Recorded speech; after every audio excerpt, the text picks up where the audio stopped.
Alright guys, so this game is going to be a fast game, and unfortunately, it's quickly turned its head on me.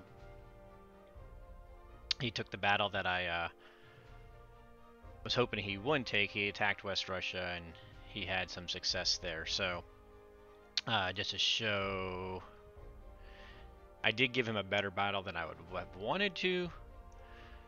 This is what I gave him. You know, I was giving him a toss-up at a slight negative. I was hoping that the AA would distract him. And the big difference is my moving the second AA to Kazakh instead of to West Russia, because I wanted to protect those protect that bomber. But I wish I hadn't now. Hindsight is what it is, because if I had that second AA, which was my initial plan when I moved my UK fighters there, that was my initial plan, was to have the second AA there. I don't think he would have attacked here, right? I don't think. I don't know.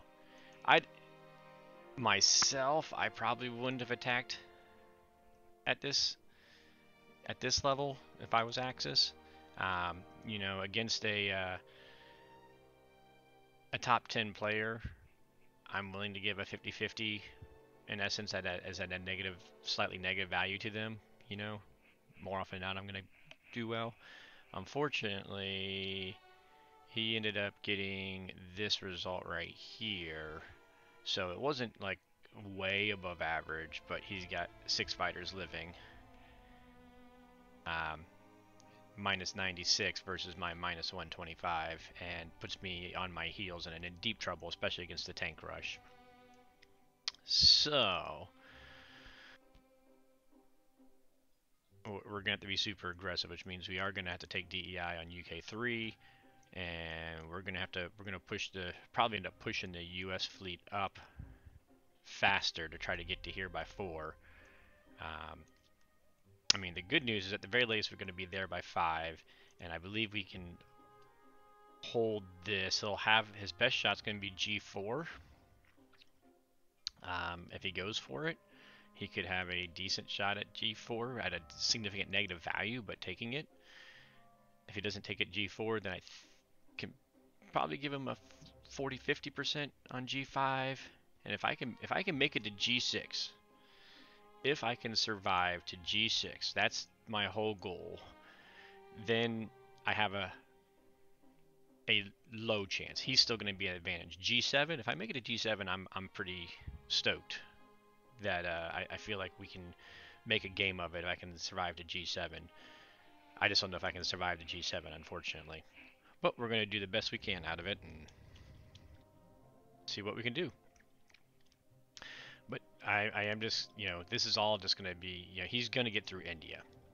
So my goal is to start to control, you know, start the defense of Africa up and be able to stop him at India, at Burma. If I can hold Burma, Yunnan, and keep Africa a battle at the, you know, at these 3 at the arch here, then I'll have a shot in the long game, which we won't be able to finish a long game, unfortunately, but at least I won't lose, I guess. So that's what I'm playing for. I don't know if the game still carry over, if a ranked game carries over to unranked, and if he'd continue playing or not. But we'll see. But my only chance is to make this a long game at this point. I'm not going to win on a fast game like I was hoping for. Alright, so we are still going to go ahead and stack our C-Zone 35. We're going to attack Japan very aggressively. Like I said, we're going to have to take low odds shot in all reality. So we're just going to go for it. Unfortunately, it does mean I had to spy a fighter in there to make the 4th fighter. I could have bought a destroyer and done it with 3 fighters, but I want the 4th fighter to be able to fly back to Moscow. So we're going with a fighter. We're going 1 destroyer and carrier, all going into India.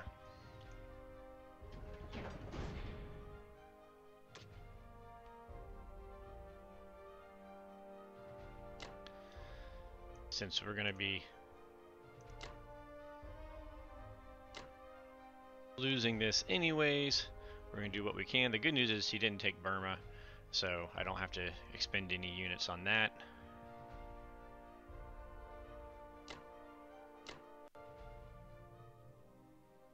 Now, I could take a coastal territory. Since all his fighters are back, he'd wipe it. You know, I could put a cruiser destroyer there, right? I could take. Well, no, I can't. I could take here and land here, but he's gonna wipe me with his 5 fighters. I land here, he's gonna wipe me with the 5 fighters. So I'm gonna be very, very risky for the sea lion, which I realize I'm being risky for the sea lion, but I'm just gonna have to be risky for the sea lion. And I'm going to leave my cruiser there, so if he wants to take a shot at my cruiser, he can, which I don't think he will, but that at least the cruiser will be helping Dead Zone Sea Zone 5, and I'll have my 2 bombers still alive, so I should be dead zoning him building something there, but I'm going to be losing units through here. We're going to bring them on down to Africa. So it's going to be tight, tight, tight, tight, tight, tight.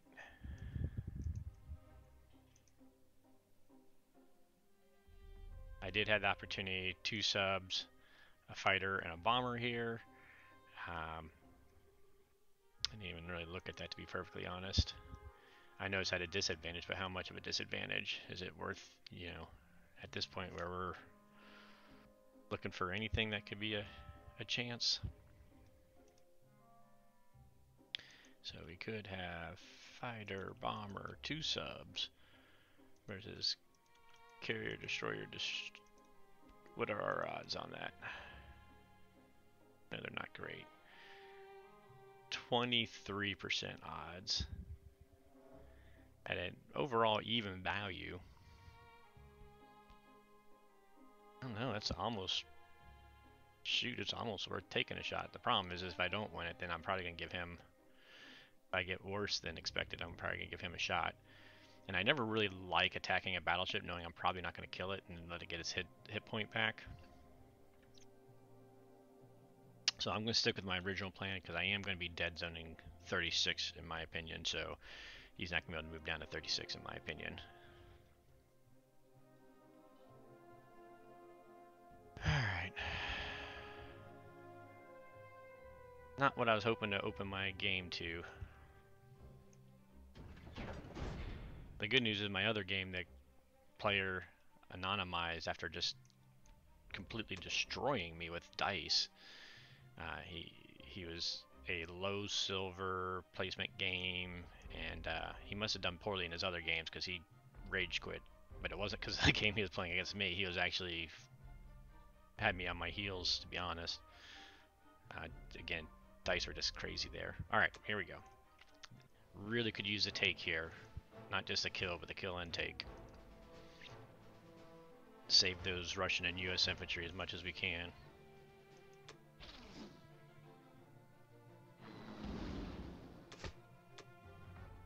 Alright. Happy for that.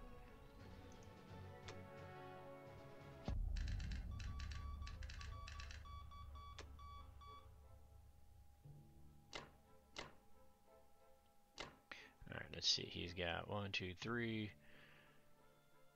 Just a bomber that can reach there.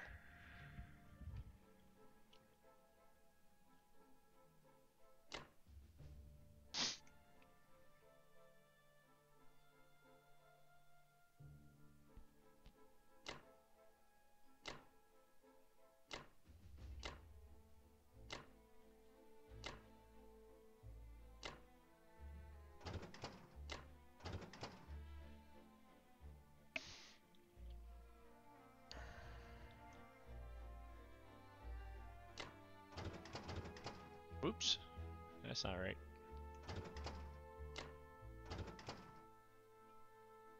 Again, we're going to leave the cruiser there. He can take a 1v1 if he wants. I'm fine with that.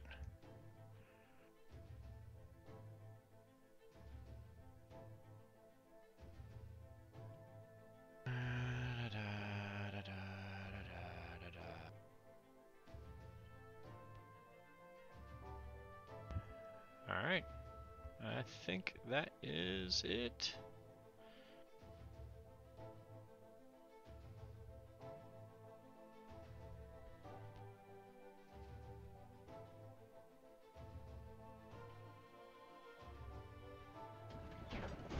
So one other thing, I think he's just happy with what he'd done. I mean, or he's just gonna concede Africa for this time. But his transport doesn't have anybody in Italy to pick up, so he either can take guys from here to clean this up and try and take Africa and slow his march here, or he can grab guys from here to just accelerate up here. I think he grabs from here and accelerates up here and concedes Africa and then comes back to it later. That's what I would do, but we'll see what he does because I'm going to be moving my fighter, so he'll actually have a battleship transport, you know, infantry artillery or infantry tank that he could grab and go into here and move these guys in and clear both of these. I don't know. Maybe he'll take that.